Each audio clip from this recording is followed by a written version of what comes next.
maganda dito. Okay na po yung setup natin na small setup natin ng solar. Yung battery po siya, solar. Yung battery. Nilagay po tayo ng inverter. 12 volts to 220. Try natin mapa-under po ito 220 electric fan. Try po natin siya kung mapa-under. Ito po yung setup natin. Solar panel, galing sa solar panel to na bababa sa inverter, galing sa battery. Yan, bali ito 12 volts battery to. So ang inverter, paganahin po natin yung inverter. 12 volts 220. Try po natin yung electric fan na 220.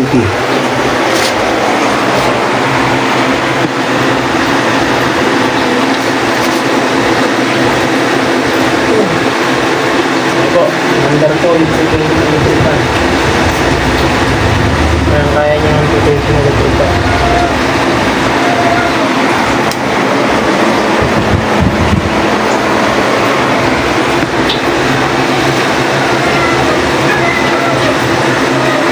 Nakakala nyo yung inverter ng 12 volts.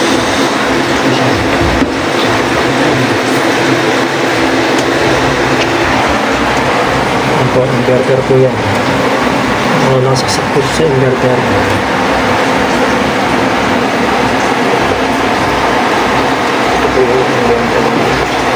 Galing naman sa battery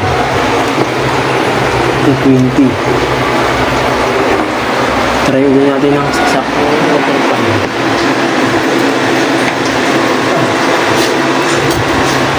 Ito siya.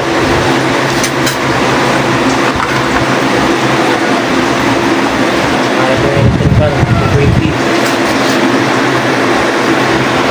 Bali po medyo libre na tayo sa kuryente. Meron tayong electric fan. Ilaw naman natin na solar. Solar din yung ilaw natin.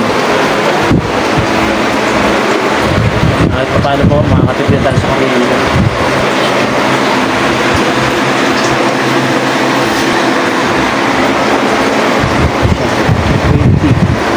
Na electric fan.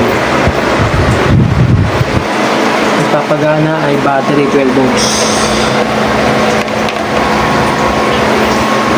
Ginamitan ko po siya ng inverter para maging 12 volts to 220. Kaya po nakapagana ng 20.